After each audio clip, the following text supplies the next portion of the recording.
لائیں کہیں کہ ہمارا رب اللہ ہے، پھر اس پر جم جائیں۔ ان پر فرشتوں کا نزول ہوتا ہے، نہ کوئی غم کرو نہ خوف، خوشیاں مناؤ جنت کی جس کا تم سے وعدہ کیا گیا تھا۔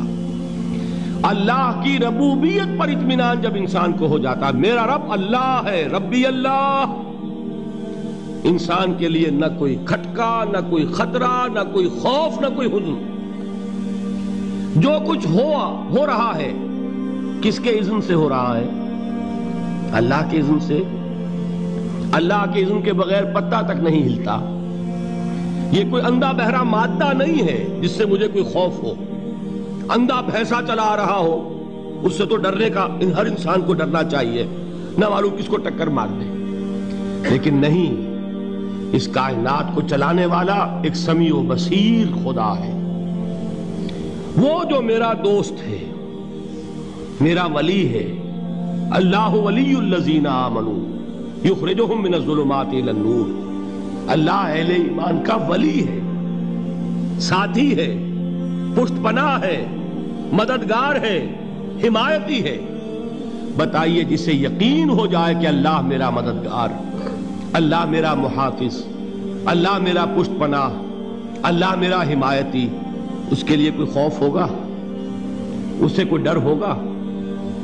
میں مثال دیا کرتا ہوں ایک بہت سادہ پنجاب کے دیہات کی۔ وہ بڑا چودھری ہے اور کوئی غریب کسان ہے۔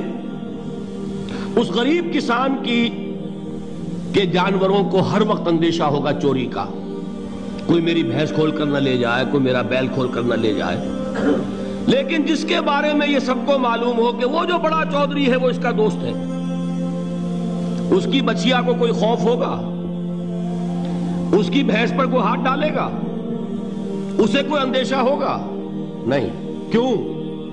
کہ وہ بڑا چودھری، بڑا اس کا یہاں کا سردار، جاگیردار، سب کو معلوم ہے وہ میرا دوست ہے، کوئی میرے خلاف اقدام نہیں کر سکتا۔ اس دنیا میں یہ چھوٹی سی بات اگر آپ کے دلی اطمینان اور سکون کا باعث بن سکتی ہے تو ذرا تصور کیجئے۔ میں لفظ تصور استعمال کروں گا صرف اس لیے کہ اس کا ہم جس کو کہتے ہیں ادراک اور شعور کر نہیں سکتے، اگر کے ساتھ کر سکتے۔ اگر یقین ہو کہ اللہ میرا مددگار اور یقین ہو کہ اللہ ہر آن میرے ساتھ ہے، پھر کوئی خوف؟ کس کا خوف؟ کوئی شے اللہ سے بالاتر ہے؟ کوئی قوت اس سے زیادہ طاقتور ہے؟ کوئی اس کے ارادے کو بدلنے والا ہے؟ کوئی اس کی مشیت کے آڑے آنے والا ہے؟ یہی بات ہے جو حضور نے فرمائی۔ یہ ایمان کا حاصل ہے لب لباب، کہ دیکھو اچھی طرح اس بات کو ذہن نشین کر لو، اگر تمام انسان مل کر تمہیں کوئی نقصان پہنچانا چاہے نہیں پہنچا سکتے، مگر جو کچھ اللہ نے لکھ دیا ہو، اور تمام انسان مل کر تمہیں کوئی نفع پہنچانا چاہے نہیں پہنچا سکتے، مگر وہ شے جو اللہ نے طے کر دی۔ آپ پھر میں کہوں گا ذرا طاری کیجئے، اسے فرض کیجئے، اسے سوچئے۔ اگر اس حدیث پر ہمارا دل ٹھکا ہوا ہو تو کسی سے ڈر ہوگا؟ یہ مجھے نقصان نہ پہنچا دے، یہ میری رپورٹ خراب نہ کر دے، یہ میری انکریمنٹ نہ رکوا دے، یہ میرا یہ نہ بگاڑ دے، یہ میرے یہ نقصان نہ پہنچا دے۔ اس کا ڈر، اس کا ڈر، اس کا خوف، اس کی خوشامد، اس کے لیے جا کر طرح طرح سے اپنی عزت نفس کو ذلیل کروانا اس کے سامنے، یہ سب کچھ کیوں کرتا ہے انسان؟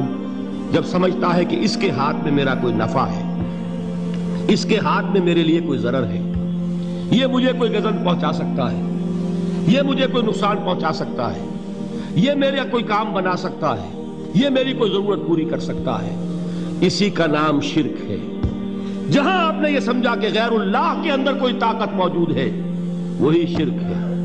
بتوں سے تجھ کو امیدیں، خدا سے نومیدی، مجھے بتا تو صحیح اور کافری کیا ہے؟ شرک تو یہ ہے۔ جس پر بھی تمہیں یہ خیال ہے، کلمہ ہے یہ کلمہ سوم، لا حول ولا قوت الا باللہ، ذرا اس پر دل کو کبھی اگر آپ تصور کریں، پھر فرض کریں، دل ٹھک جائے اس پر، کوئی طاقت نہیں۔ یہی بات تھی جو شیخ عبد القادر جیلانی رحمۃ اللہ علیہ نے اپنی وصیت میں اپنے بچے سے کہی. 11ویں دینے والے ہیں، لیکن حضرت شیخ عبد القادر جیلانی کی وصیت اور تعلیمات کو کتنے لوگ ہیں تو جانتے ہو؟ یہ جن مقامات تک پہنچے ہیں وہ کس چیز کی بدولت پہنچے ہیں؟ انہوں نے جو پیغام دیا وہ کیا تھا؟ اے میرے بچے، جس طریقے سے قرآن مجید میں حضرت لقمان کی نصیحتیں جو ہے نقل کر دی گئی ہیں، میں یہ عرض کروں گا بالفرض اگر قرآن حضرت عبد القادر جیلانی کے بعد نازل ہوا ہوتا تو شیخ عبد القادر کی یہ نصیحتیں بھی قرآن میں درج ہوتی. اتنی اونچی نصیحتیں ہیں.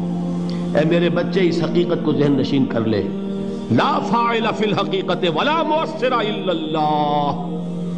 اس کائنات میں نہ کوئی فاعل حقیقی ہے نہ مؤثر حقیقی ہے سوائے اللہ کے. کسی شے میں کوئی تاثیر نہیں اگر اللہ نہ چاہے. آگ جلا نہیں سکتی اگر اللہ نہ چاہے. پانی ڈبو نہیں سکتا اگر اللہ نہ چاہے. زہر ہلاک نہیں کر سکتا اگر اللہ نہ چاہے. کوئی چیز فائدہ نہیں پہنچا سکتی اگر اللہ نہ چاہے. تو در در پہ کیوں سر جھکاتے ہو؟ در در پر کیوں جبیں سائی کرتے ہو؟ سب کے سامنے کیوں ہاتھ پھیلاتے ہو؟ ایک اللہ سے مانگو. ایک اللہ کے سامنے زمین پر اپنی جبین رکھو. لا فاعل فی الحقیقت ولا مؤثر الا اللہ. نظر آتا ہے ہمیں کہ پانی پیاس بجھا دیتا ہے. پیاس بجھانے کی صلاحیت پانی میں نہیں ہے، اللہ کے اذن سے. کھانا بھوک مٹا دیتا ہے. بھوک مٹانے کی صلاحیت کھانے میں نہیں ہے، اذن رب میں. دیکھیے یہی یقین تھا. حضرت موسیٰ علیہ السلام کا واقعہ یاد کیجئے. سامنے سمندر آ گیا ہے. قوم دیکھتی ہے پیچھے کہ گرد و غبار کا طوفان ہے. معلوم ہوا کہ فرعون اپنے لشکر سمیت آ گیا ہے. لشکر جب چلتا تھا تیز رفتاری کے ساتھ تو گرد و غبار کا جو طوفان اٹھتا تھا اس کا تصور کیجئے. اور لمحہ بلمحہ وہ قریب آ رہا ہے. پوری قوم نے کیا کہا؟ اے موسیٰ انا لمدرکون. اے موسیٰ ہم کو پکڑے گئے. قرآن مجید نے تو یہاں وہ باتیں نہیں لکھی ہیں، لیکن تورات میں یہ درج ہے کہ بنی اسرائیل جھگڑنے لگے، دست و گریبان ہو گئے موسیٰ کے ساتھ. موسیٰ ہمیں یہاں مروایا لا کر، اس سے تو ہم ہی بہتر تھے. وہاں کھانے کو ملتا تھا، زندگی تو تھی، بیگار ہم کر رہے تھے، موت تو نہیں تھی. اب جو کچھ ہوگا اس کا تصور کرو، جس طریقے سے ہمارے ٹکڑے اڑائے جائیں گے. تو لڑ رہے ہیں حضرت موسیٰ علیہ السلام سے. یہ تورات کی تفصیل ہے. قرآن میں صرف اتنا آیا ہے، پریشان ہو کر انہوں نے کہا انا لمدرکون. موسیٰ ہم تو پکڑے گئے. اس وقت موسیٰ کا جواب کیا ہے؟ کلا ان معی ربی سیہدین. نہیں، میرے ساتھ میرا رب ہے، وہ راستہ دے گا. بتائیے کہاں راستہ نظر آ رہا ہے؟ یہ ہے ایمان بالغیب. راستہ نظر نہ آئے تب اللہ پر یقین ایمان ہے. جیب میں پیسے ہوں اور تب دل کو اطمینان ہے تو ایمان کس پر ہوا؟ پیسے پر، اللہ پر نہیں. جب وسائل و ذرائع نہ ہو اور پھر یقین ہو کہ اللہ مسبب الاسباب ہے، وہ اسباب کا پابند نہیں ہے، وہ اسباب کا محتاج نہیں ہے، اسباب اس کے محتاج ہیں. اگر یہ یقین ہے تو اللہ پر ایمان ہے. یہ نہیں ہے تو تمہارا ایمان اسباب پر ہے، وسائل پر ہے، ذرائع پر ہے، مادیات پر ہے، اللہ پر نہیں. اس وقت کہاں راستہ تھا؟ کوئی راستہ تھا؟ سمندر ہے اور ادھر سے لشکر آ گیا ہے. کلا ان معی ربی سیہدین. اب دیکھیے ایمان کہہ دینا آسان ہے، ہوا معکم اینما کنتم.